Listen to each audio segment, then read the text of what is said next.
perangkat asumsi-asumsi atau pandangan-pandangan, teori-teori yang digunakan dalam mengkaji, mengapresiasi dan mengkritik sebuah karya sastra.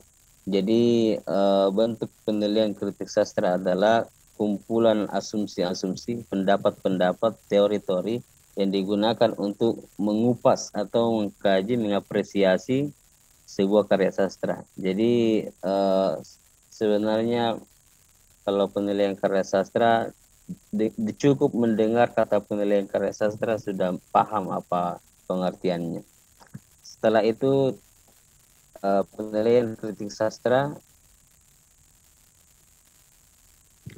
sebentar akan dibagi menjadi 3, yaitu penilaian relativisme, kemudian absolutivisme, kemudian perspektivisme. Jadi apa ini? Ini adalah tugas masing-masing kelompok. Tugas masing-masing kelompok biasanya kalau kita belajar dengan teman sejawat itu lebih enak pahamnya. Jadi akan saya buat 3 kelompok untuk membahas ini. Kemudian agar semua orang paham ketiga-tiganya kita akan tampilkan, kita akan diskusi supaya semua orang paham akan ketiga ini. Jadi setiap ahli dalam model-model ini akan mempresentasikannya ya. Jadi silahkan langkah awalnya download dulu ini atau buka ini, kemudian buka modul, boleh menggunakan Google, boleh menggunakan referensi lain, silahkan untuk memperkaya materi dalam kelompok Anda.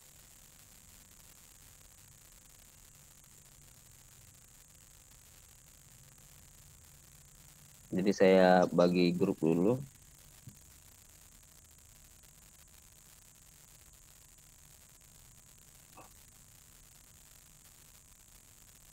Kita bagi menjadi 3.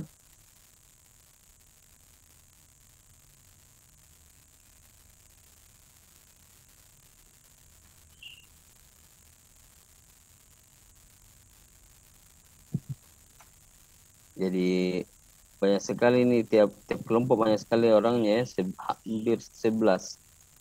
Tapi yang presentasi yang saya jadi orang-orang yang presentasi akan saya tunjuk ya. Jadi semua anggota kelompok harus siap jika ditunjuk sebagai presenter. Nah, saya rename dulu. Yang pertama itu relativisme.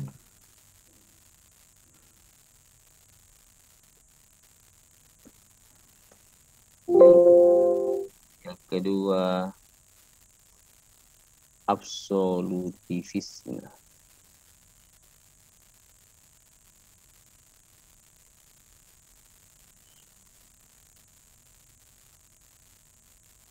Kemudian yang ketiga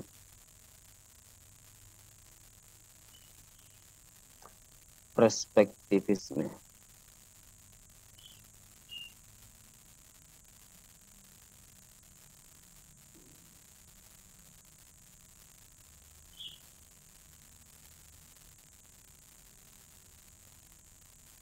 Jadi sudah saya bagi ke 3 kelompok. Oke, silakan adik-adik bergabung di kelompok masing-masing. Jadi kelompok pertama relativisme, kelompok kedua itu absolutivisme, kemudian yang ketiga perspektivisme. Saya sudah ubah nama kelompoknya sesuai apa yang menjadi bahan untuk diskusi kelompok masing-masing. Silakan. Ada pertanyaan sebelum kita breakout? Bertanya nanti pas kita ternyata di dalam kelompok tidak dikerja apa-apa, Ji. Silakan.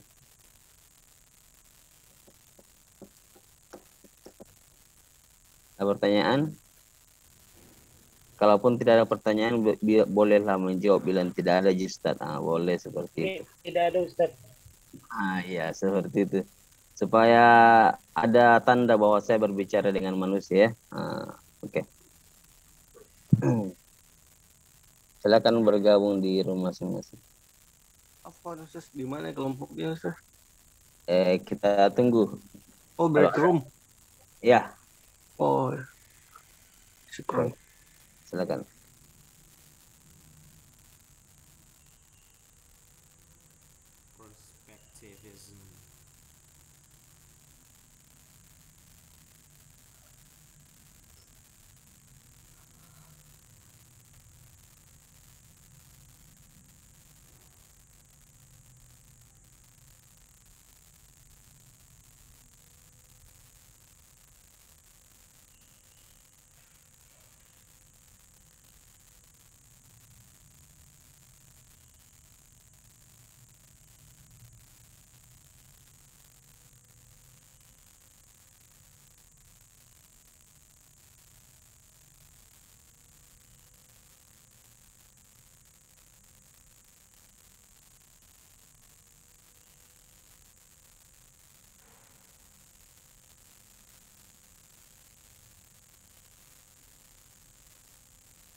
Assalamualaikum. Teman-teman, apa dibuat? Dijelaskan gitu kan Yang mana? Kita Apa buat tadi tidak terlalu... perspektif, Yang mana?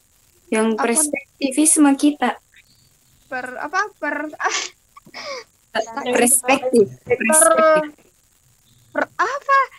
gitu yang Ada di modul itu yang nomor 3, penilaian karya sastra perspektif. Oh, perspektif. Oke, bentar.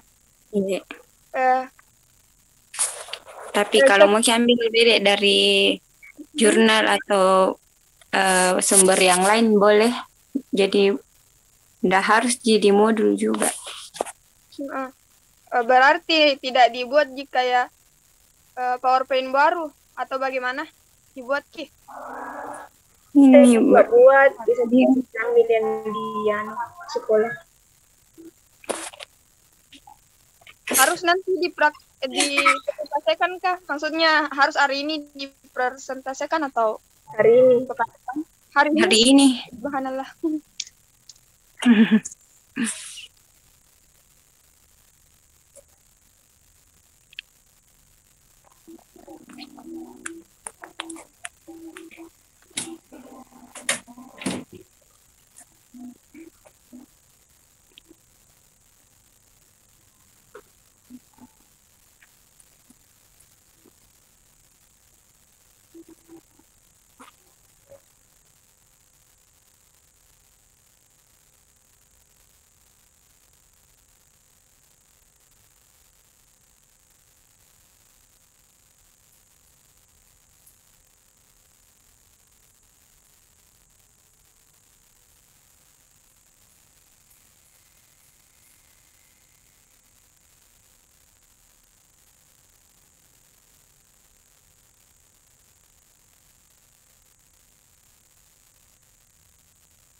Kenapa diam sekali grup ini?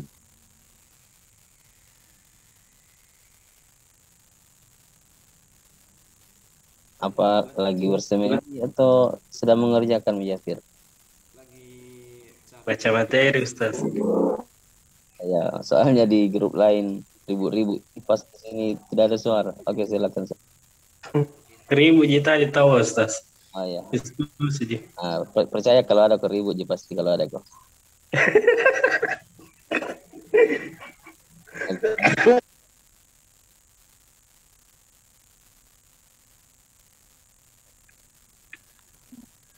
Sama Ji, kulihat ini anunya sama di Google. Beda tipis nih. Jadi yang mana mau diambil? Bagi Maki. Sebentar. Di pertemuan berapa gitu? Apaan? Di pertemuan 4. Bentar.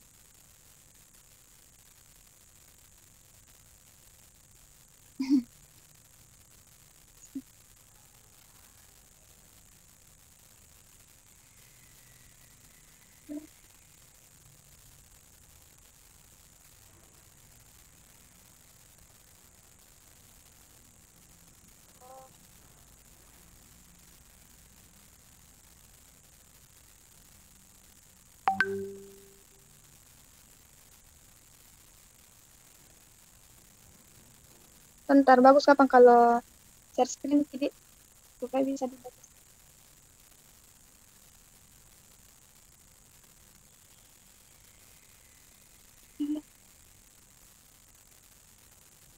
Bisa share screen Maki, tapi siapa bisa?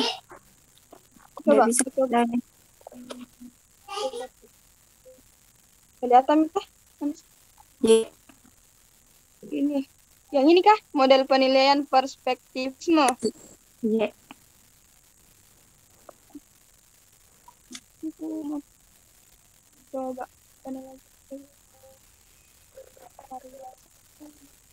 sebagai sudut pandang yaitu dengan jalan menemukan karya sastra pada waktu sastra. Setiap karya sastra mengandung nilai keabadian dan kehistorisan. Nilai keabadian terletak pada pemeliharaan ciri-ciri khas yang dimiliki pada zamannya. Nilai historis merupakan proses perjalanan karya sastra yang melewati dan yang dapat dirunut jejaknya, misalnya Salman. Jadi penilaian perspektif mengakui adanya suatu karya sastra yang dapat dibandingkan. Nah, ini dapat dibandingkan dengan maksudnya. Akhirnya berkembang menjadi estetika resepsi.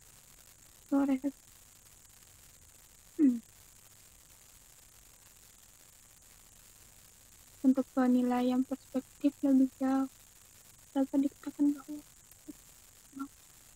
satu zaman dan beberapa karya sastra contoh beberapa karya sastra yang dianggap sebagai puncak-puncak dulu diremehkan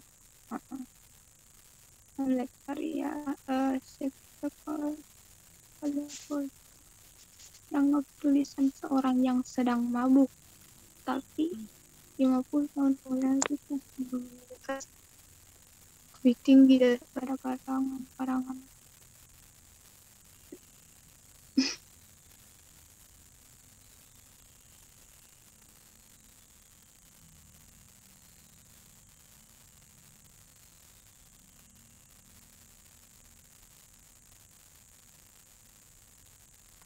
Dari sini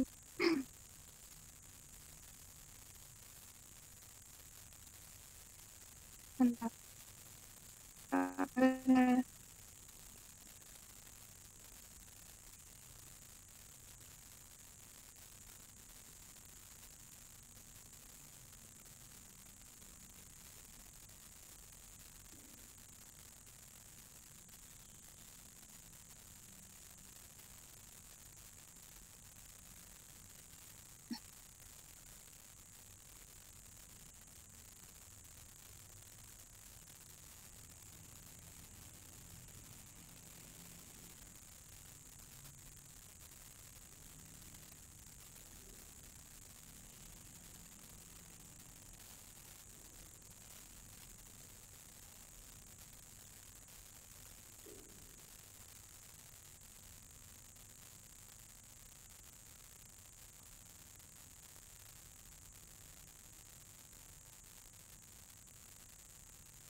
Mau Ki bikin PPT atau jangan nih? Disuruh Jika tadi? Kalau yang Enggak Jika. kalau yang kudengar dari Ustaz tuh katanya buat untuk di share screen nanti. Oh iya. Jadi siapa mi buat Ki? Karena saya tuh lalut ki laptop. Saya tuh buat tapi materinya Nah, iya materinya nih. Maksudnya kenapa? materinya yang mana? Oh, dari yang umum saja kan. Yang kayak pengertian. Itu perspektif apa? Perspektif itu apa? Saya kirimkan mak saja. Di mana di WA di mana? Iya bentar. Iya atau di sini Uka. Bentar. Benar. Pengertian dulu. Baru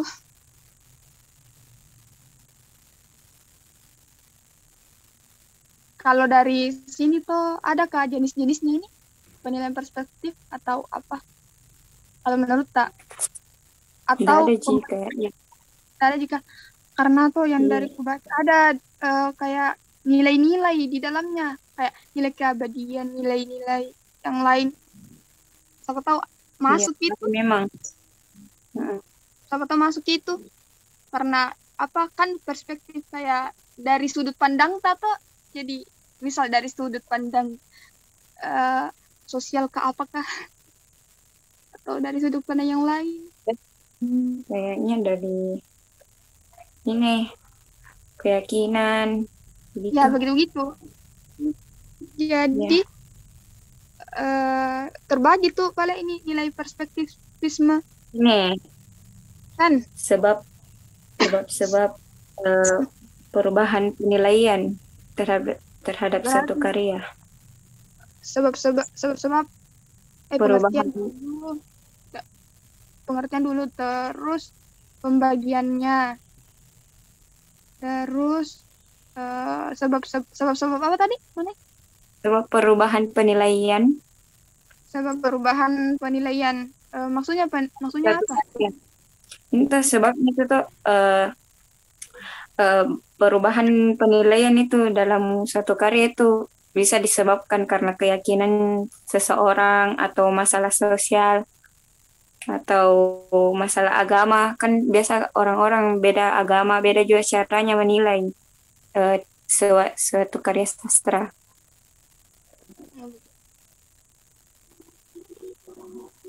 bentar Politik. Contoh juga kayaknya deh. Iya contohnya ayo Santi contoh terus bentar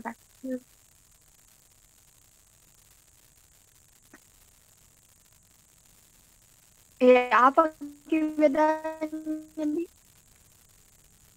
perspektif kan ada tuh ini perspektif dari nilai-nilai ada juga perspektif dari yang kayak zamannya, maksudnya ada zaman lampau dan zaman sekarang beda ki perspektifnya, seperti itu tadi yang di dalam modul katanya yang karyanya apa namanya Shakespeare yang pertamanya dibilangi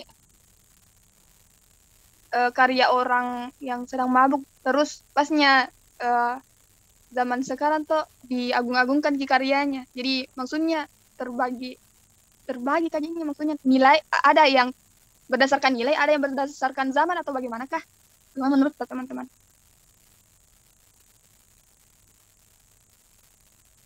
Halo? Udah mengerti kak saya itu yang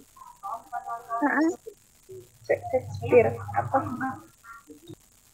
Sudah Migata dibaca yang di modul. Aku baca tapi enggak masuk ke enggak sampai situ. Ini yang di bawah ki nih.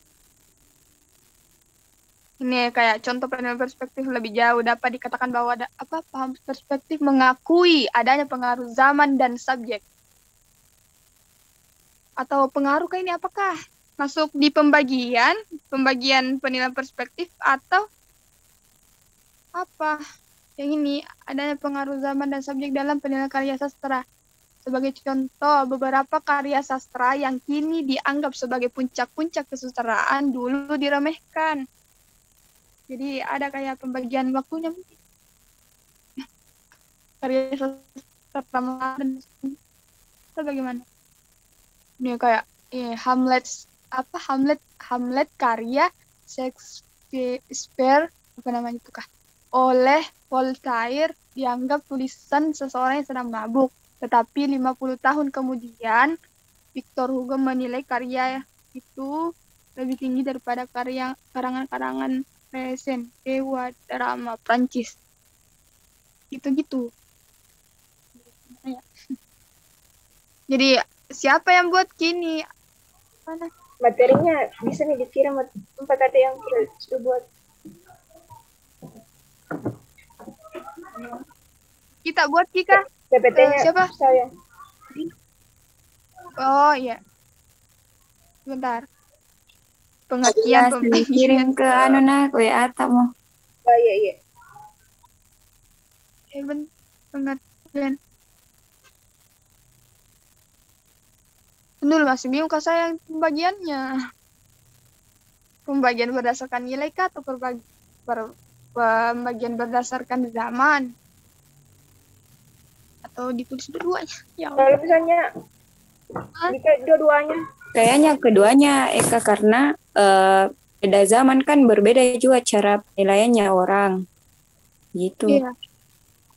Yang kubingungkan tuh kan tadi di situ. Nah, Nah bilang pengaruh zaman dan subjek. Yang kubingungkan di situ karena kalau masuk di pembagian Mau habis waktu. atau masuk juga di pengaruh, maksudnya apa bisa saya menjelaskan? Mungkin hal-hal yang mempengaruhi apa itu? Hal yang mempengaruhi yang mempengaruhi penilaian perspektif. Iya, mungkin begitu. Mempengaruhi ayat. Berarti pengertian dulu, terus pembagian itu terdiri dari nilai-nilai, kemudian hal-hal yang mempengaruhi perubahannya. Sama gitu. Sebab perubahan berarti masuk di situ, Ki. Iya, bisa jadi. Iya, kayaknya karena bentar. Disebabkan kapan nih? Karena ada disebabkan oleh zaman yang berbeda keyakinan. Oh, ya masuk di situ nih kayaknya. Sebab perubahan penilaian. Bentar. Contohnya ini contoh per nilai atau bagaimana? Atau sekaligus kesemuanya kayak contoh penilaian perspektif. ada juga Eka coba baca di Google tuh yang ini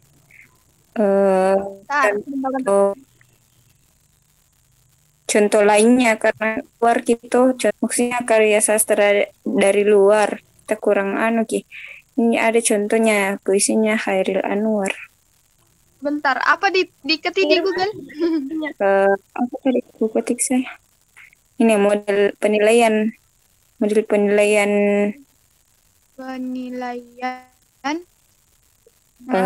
perspektivisme dalam kritik sastra. Perspektivisme dalam kritik sastra. Ini bukan jurnal sih, blogspot, tapi ya itu yang dia sekali. Nih, contohnya di situ ada juga tambahannya dia. Mana? Yang gimana? Di bawah sekali. Oh, ayo.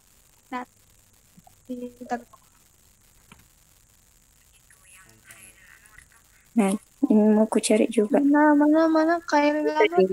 Oh, Indonesia contohnya adalah puisi Khairil Anwar. Pada pertama kali dibesarkan banyak dikecam oleh orang sebagai puisi liar. Kan tetapi pada masa-masa puisi liar kini, yang mana itu yang puisi liar? Nah, ini mau dicari dulu artinya tuh apa itu puisi liar. Terus nanti dijelaskan nih. Karena kan di sini termasuk contoh. Ya. kayaknya ini tuh Mas dalam apalagi paham perspektif mengakui adanya pengaruh zaman deh. Karena zaman dulu itu kayak puisinya ini Khairil Anwar apa banyak dikecam toh, terus pada zaman sekarang diakui. Kayaknya tuh itu yang puisi liar maksudnya kayak dulu mengkritiki pemerintah atau bagaimana, jadi kayak Oh ya kayak dianggap liar ki atau dianggap radikal ki atau bagaimana kayak itu. Karena kritiki pemerintah begitu. ya macam itu kayaknya. Tapi sekarang kayak didukung ki.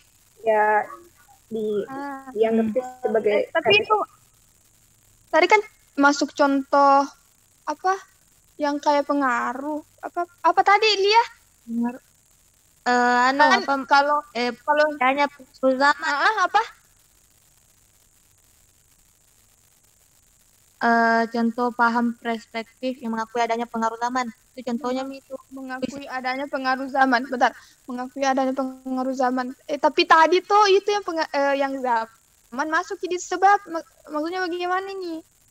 Karena yang perspektif itu tadi terbagi atas nilai-nilai. Kalau udah salah, apakah tadi itu? Atau bagaimana enggak? Udah mengerti.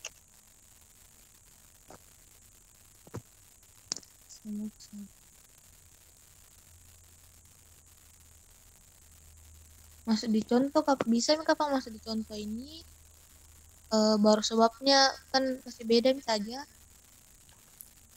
Bagaimana kah?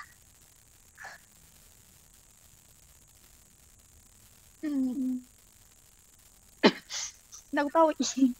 Yang lain bagaimana pendapat tak? Masa gitu? Dia.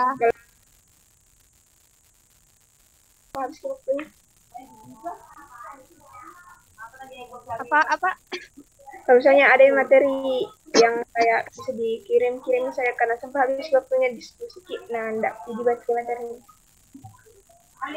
Kira tuh ada nih. Ini bukan. Beta kan coba yang mana termasuk ini, yang mana termasuk ini. Iya, bentar. Lewat sini kan, lewat chat ini. Bisa juga di WA kirim. Bentar. Ini teman-teman yang lain tuh.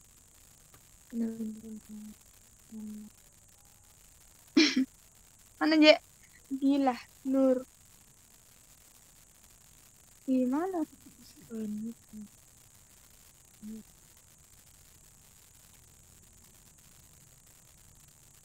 Mana? Nurul tadi. Ada gak di boot kelompok tidak? Udah ada grupnya di ID. Padi.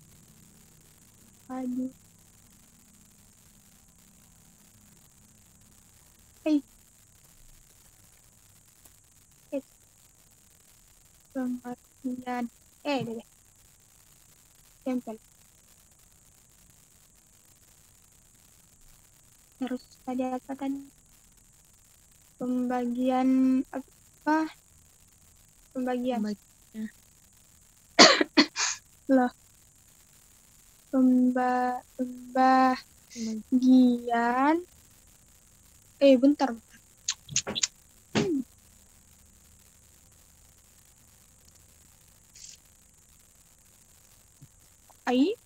Benar-benar paham penilaian karya dengan jalan menilai-nilai. Jalan menunjukkan nilai-nilai karya sastra pada waktu terbitnya dan nilai-nilai karya sastra pada masa-masa bentar.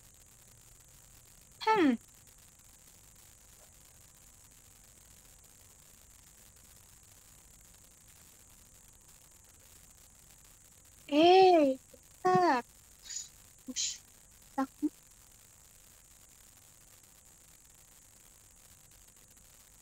Kayaknya ini begini mungkinkah? Coba pembagiannya itu berdasarkan zaman, karena di sini kulihat tuh menunjukkan nilai-nilai karya sastra pada waktu terbitnya dan nilai-nilai karya sastra pada masa-masa berikutnya. Berarti itu masa lampau dengan masa yang saat ini. Terus itu nanti pada masa lampau terbagi atas nilai-nilai, kayak nilai-nilai ini keabadian, keagamaan, dan lain sebagainya. Terus di zaman sekarang itu juga terbagi atas nilai-nilai. Jadi itu nanti nilai-nilai yang dibandingkan antara satu dengan yang lainnya, begitu kah? Atau bagaimana teman-teman? Nah, begitu nih. Nanti kita yang jelaskan, Ki. Yang mana kita tahu kita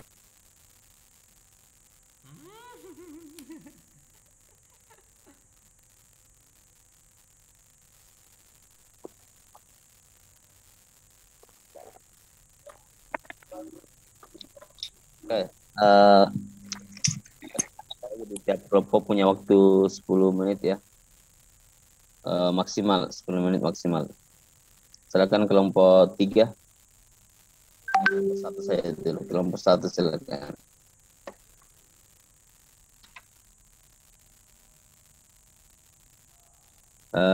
Silakan perwakilan saya ya. Kita mau tunjuk sendiri. Tidak jadi saya tunjuk karena ternyata aktif semua di saya lihat. Silakan. Yang mau share screen kelompok 1 silakan juga.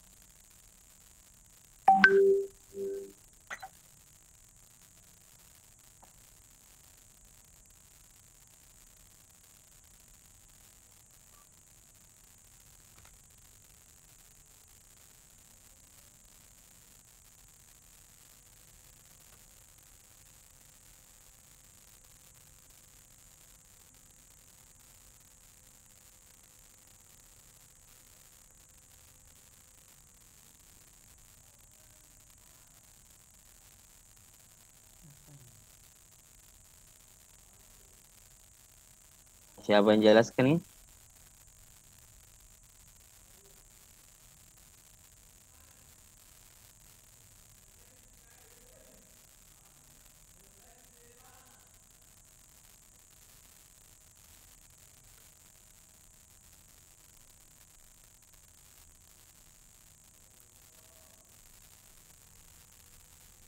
Siapa yang jelaskan ini?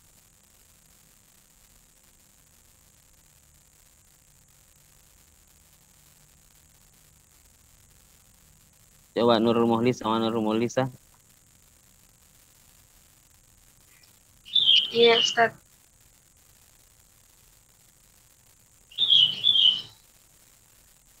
Tadi yang presentasi kan, Ustaz? Kalau enggak nyaut saya remove dari Zoom ya. Kelompok 1, Ustaz. Saya Ustaz. Siapa nama tak? Indah, Ustaz. Mana Nurul Muhlisa? Iya, Ustaz. iya Ustaz, saya Abe. Oh ya, silakan Indah, silakan. Bismillahirrahmanirrahim. Assalamualaikum warahmatullahi wabarakatuh. Jadi di sini saya akan menjelaskan tentang penilaian relativisme. Jadi penilaian relativisme ini adalah suatu paham penilaian yang didasarkan pada tempat dan waktu terjadinya karya sastra tersebut. Nah, paham ini berkeyakinan bahwa nilai karya sastra itu melekat pada karya itu sendiri. Nah, bila ada karya sastra yang dianggap bernilai oleh masyarakat di suatu tempat dan pada periode tertentu, maka karya tersebut juga akan terus dianggap bernilai di zaman dan tempat yang lain.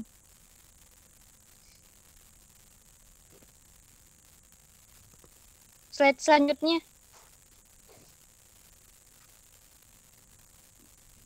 Kemudian penilaian dari paham relativisme ini sendiri didasarkan pada keyakinan bahwa nilai karya sastra itu melekat pada karya sastra itu sendiri, dan bila ada suatu karya sastra yang dianggap bernilai oleh masyarakat di suatu tempat pada periode tertentu, maka karya ini harus dianggap bernilai pada tempat dan zaman yang lain. Contoh dari paham ini kita dapat melihat di karya sastra Melayu Hikayat Si Miskin. Jadi pada masa tersebut dan di tempat dibuatnya ini karya sastra Hikayat Si Miskin, itu karya ini itu dianggap bernilai oleh para relativis pada saat itu. Tetapi sekarang mungkin beberapa pendapat mengatakan bahwa karya ini sudah tidak bernilai literatur lagi, tapi tetap kita kembali pada zaman pembuatan dan tempat pembuatan karya ini. Orang-orang menganggap bahwa karya ini adalah karya yang bernilai, maka dalam penilaian ini kita juga harus menganggap, pada masa sekarang kita juga harus menganggap bahwa karya ini bernilai. Jadi mungkin itu yang dapat saya sampaikan mengenai penilaian relativisme ini. Kurang lebih mohon dimaafkan. Jika ada pertanyaan, dibuka sesi pertanyaan, Ustadz Akhwan. Ya, silakan. Jadi sesi pertanyaan langsung dibuka saja. Ya. Jika ada pertanyaan, silakan raise hand. Satu pertanyaan saja ya. Nah, Ustadz. Ada? Mewakili kelompoknya saja. Boleh belum dua. Ada yang raise hand, Ustadz. Belum ada yang raise hand. Oke. Silakan teman-teman yang ingin bertanya, silakan raise hand. Kalau ada yang kurang jelas Atau langsung buka mic tak. Kalau ada yang kurang jelas.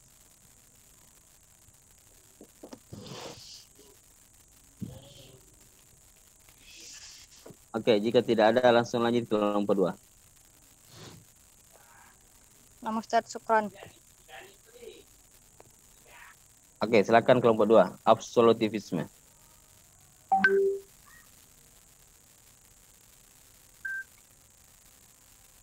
Silakan. Baik, bismillahirrahmanirrahim. Assalamualaikum warahmatullahi wabarakatuh.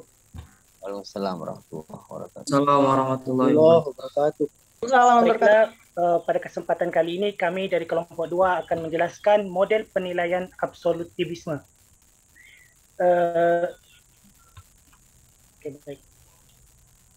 Jadi absolutivisme itu adalah paham yang menilai karya sastra secara sempit karena didasarkan pada paham-paham atau aliran-aliran non-literer seperti politik, moral, filosofis, pedagogis atau berdasarkan ukuran-ukuran yang sifatnya dogmatis dan bukan didasarkan pada hakikat seni itu sendiri.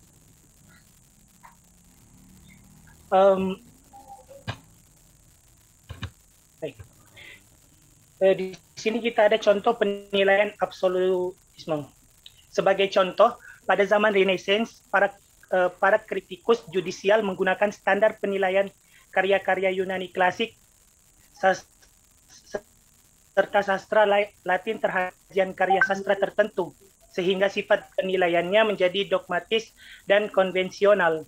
Menurut Pradopo, yakni pada tahun 1988, cara-cara begini sedikit banyak menunjukkan penilaian yang sifatnya mutlak atau absolut.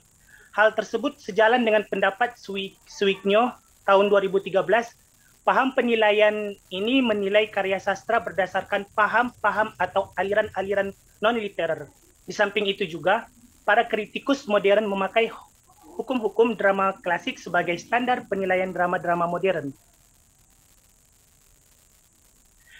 Rene Wellet menunjukkan contoh golongan-golongan yang menilai karya sastra tidak berdasar pada hakikat sastra ini, melainkan menurut paham politikus atau cita-cita, antara lain kaum humanis baru. Sastra yang baik menurut paham ini adalah karya sastra yang memiliki tendensi politis, memiliki nilai moral, dan sebagainya.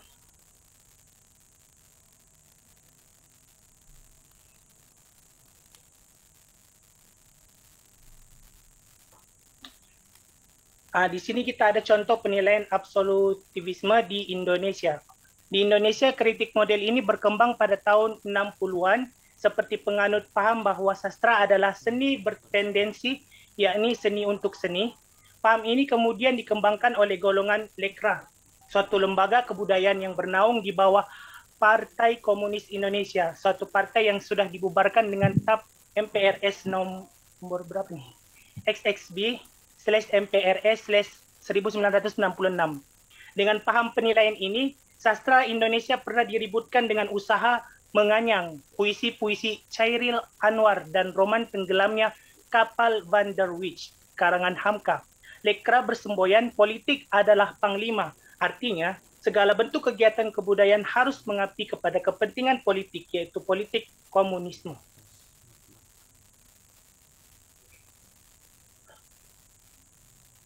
Oke, baik. Selanjutnya, kesimpulan dari materi kami ini adalah absolutisme adalah paham yang menilai karya sastra secara sempit karena didasarkan pada paham-paham atau aliran-aliran non-literer seperti politik moral, filosofis, pedagogis, atau berdasarkan ukuran-ukuran yang sifatnya dogmatis dan bukan didasarkan pada hakikat seni itu sendiri. Baik, selanjutnya saya mohon maaf, kelompok kami membuka sesi tanya jawab. Silakan bagi teman-teman yang ada pertanyaan bisa untuk bicara langsung dengan mengaktifkan mic-nya atau bisa dengan raise hand. Nurul Fadila Idrus, raise hand. Baik, silakan. Saudari Nurul Fadila Idrus. Baik, terima kasih atas kesempatannya. Bisa minta tolong slide-nya ke slide terakhir.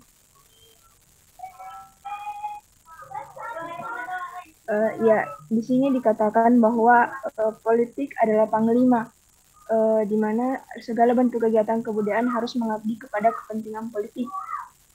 Nah, pertanyaan saya, bagaimana, apakah ini yang menyebabkan banyak karya-karya sastra pada zaman Orde Baru atau pada zaman sebelum saat ini banyak yang dikecam, seperti misalnya puisi Chairil Anwar yang banyak dikecam karena dianggap sebagai puisi liar. Apakah itu yang menyebabkan, apakah semboyan ini yang menyebabkan banyak karya sastra dan banyak sastrawan yang dikecam pada sebelum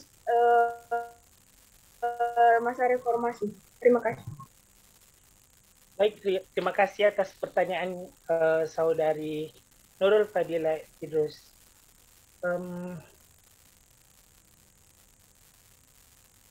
Baik, kami meminta waktu untuk mencari lebih dalam lagi tentang jawaban untuk pertanyaan dari saudari.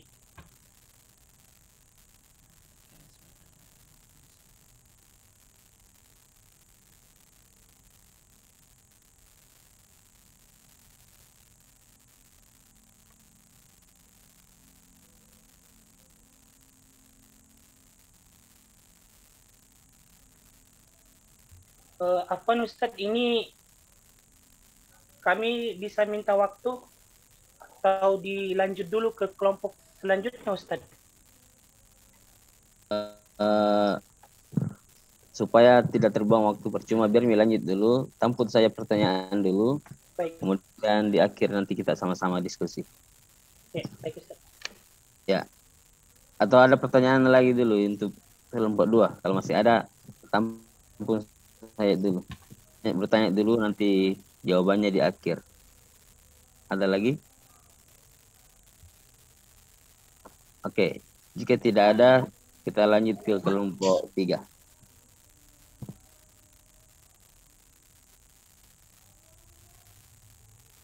Silakan kelompok 3.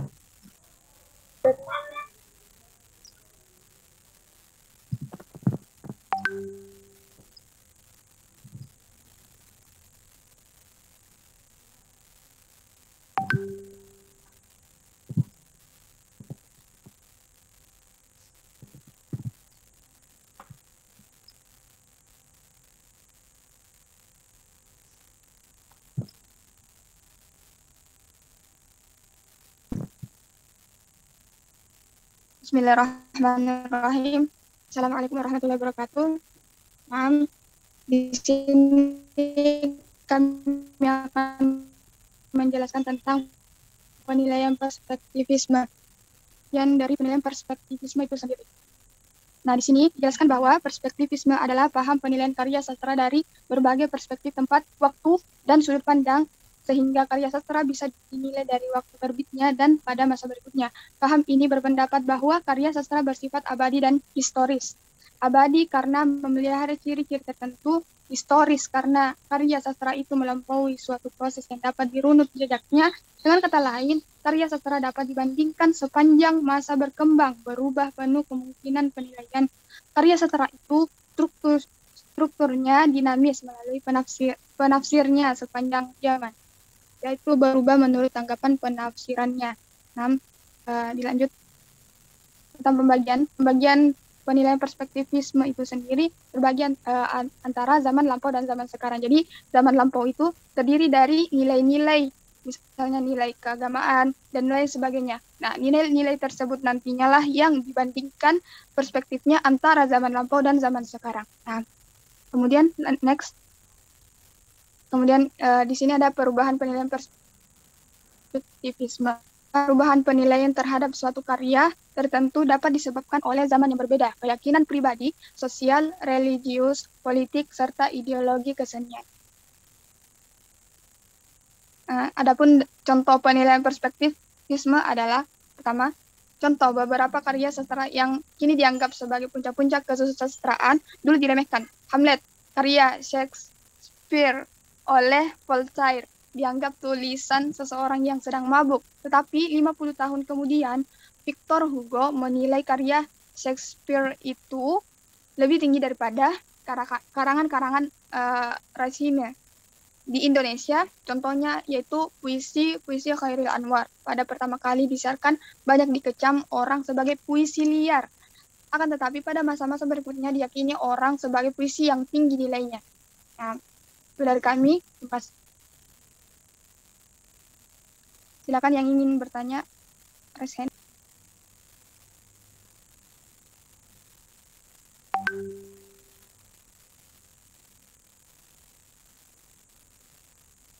Silakan Milda.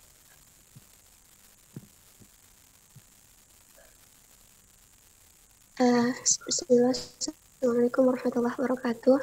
Saya Milda Yanti dari perwakilan kelompok 2. Tadi sudah dijelaskan oleh Saudari Eka bahwasanya di Indonesia contohnya ini puisi-puisinya Chairil Anwar ini banyak dikecam oleh sebagian orang sebagai puisi liar. Akan tetapi pada masa-masa berikutnya ini diyakini orang sebagai puisi yang tinggi nilainya. Pertanyaan saya kemudian kenapa bisa atau apa penyebab yang menjadi puisi-puisi liar ini yang dulunya dianggap mungkin tidak bermoral atau tidak bernilai menjadi akhirnya diakui atau dianggap puisi yang tinggi nilainya. Silakan. Assalamualaikum. Oke, sambil dicari jawabannya, boleh kelompok 2 menjawab pertanyaan dari kelompok 3.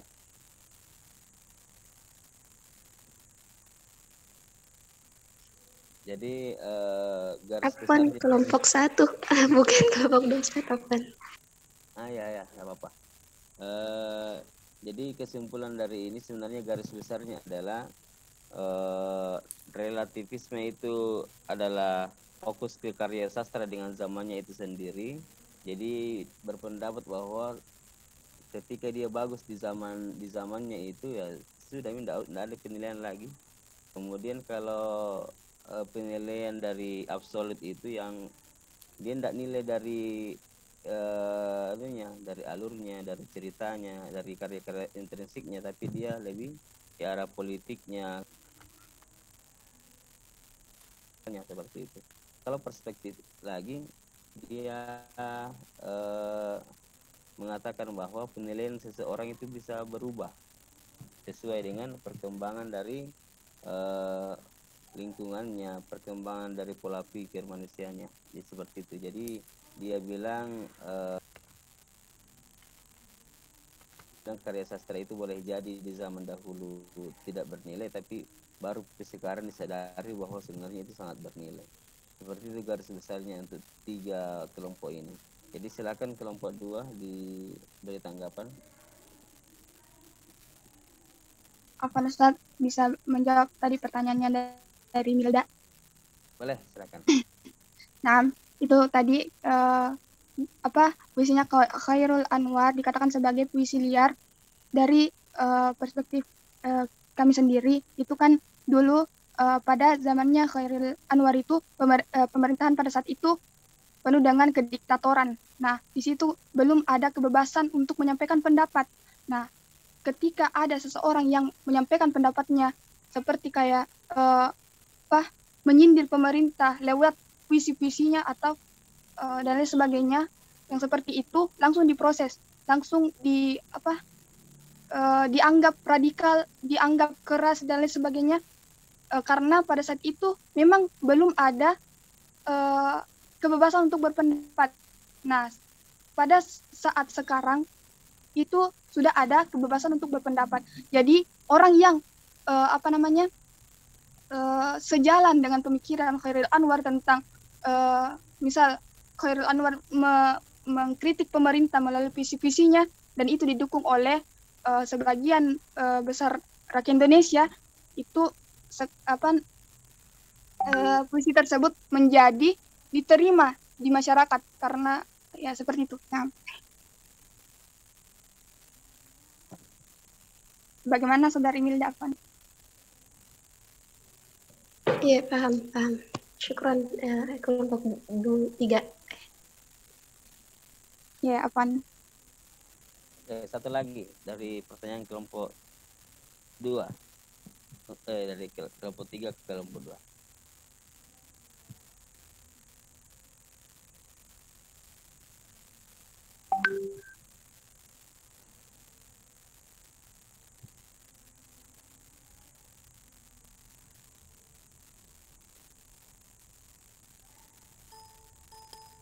Ada?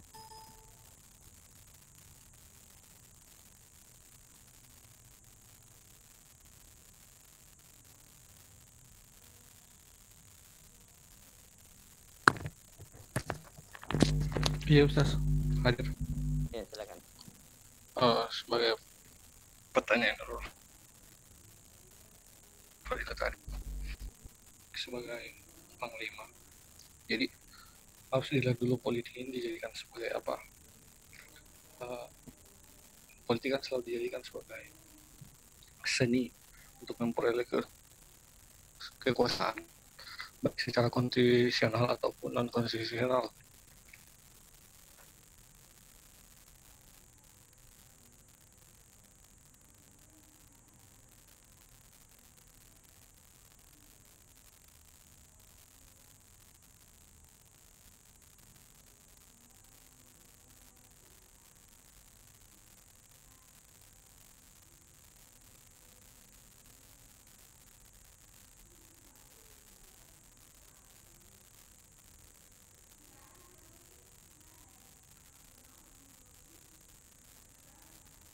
Fadila bisa diulangi pertanyaannya supaya singkat dijawab.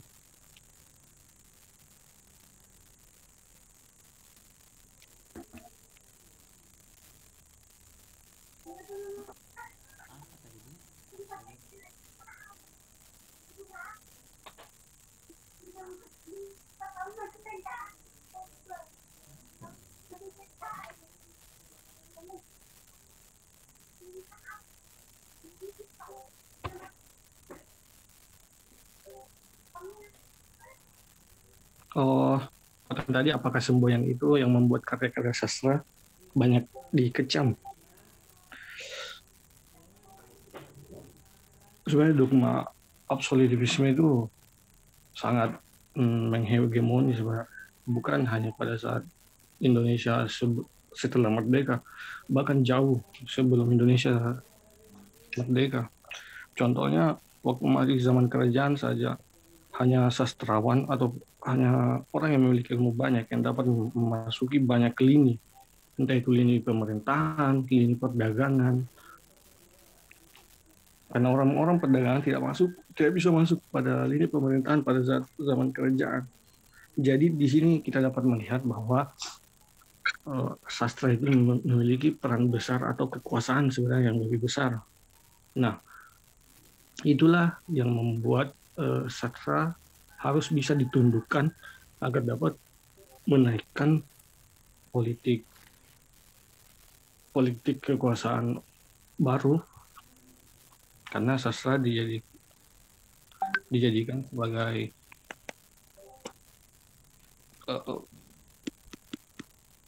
halo, udah dengar kayaknya. Halo. Karena politik kan digunakan untuk mencapai kekuasaan ya. Walaupun juga sastra itu salah satu alat untuk mencapai kekuasaan politik, tapi tergantung lagi dia dipakai untuk garis lurus, garis bengkok, atau garis keras. Jadi memang sastra itu sebagai antitesis ya, terhadap monopoli kekuasaan. Karena memang dari dulu memang seperti itu. Dari zamannya W.S. Rendra, zaman dakwanya 9 wali.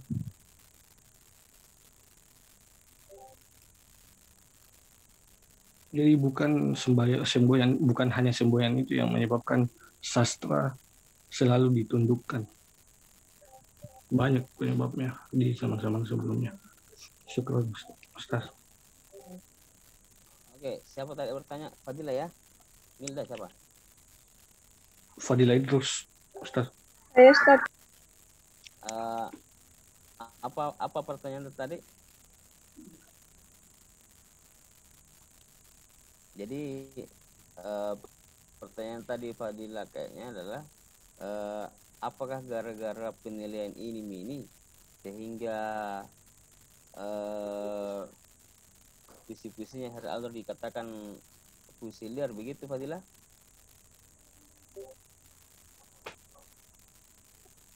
Mana yang Fadila ini?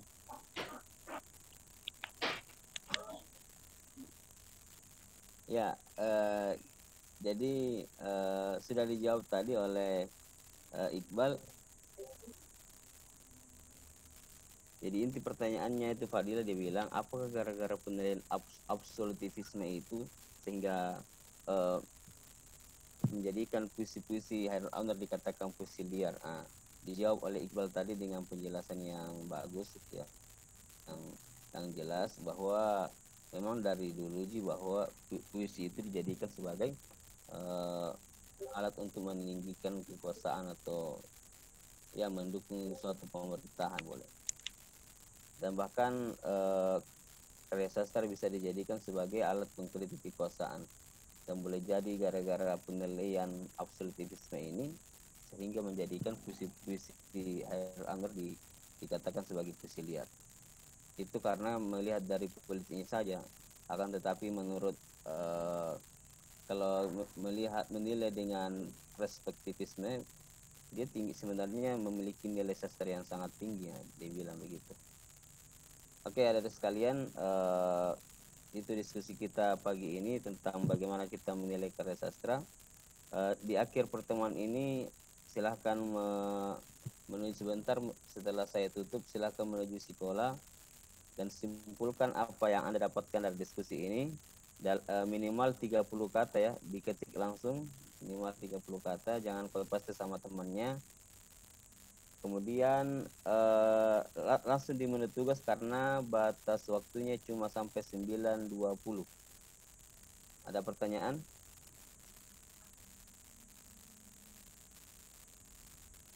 Tidak ada jika kalau tidak ada, mari kita tutup dengan bersama-sama melafazkan alhamdulillahirabbil alamin. Alhamdulillah.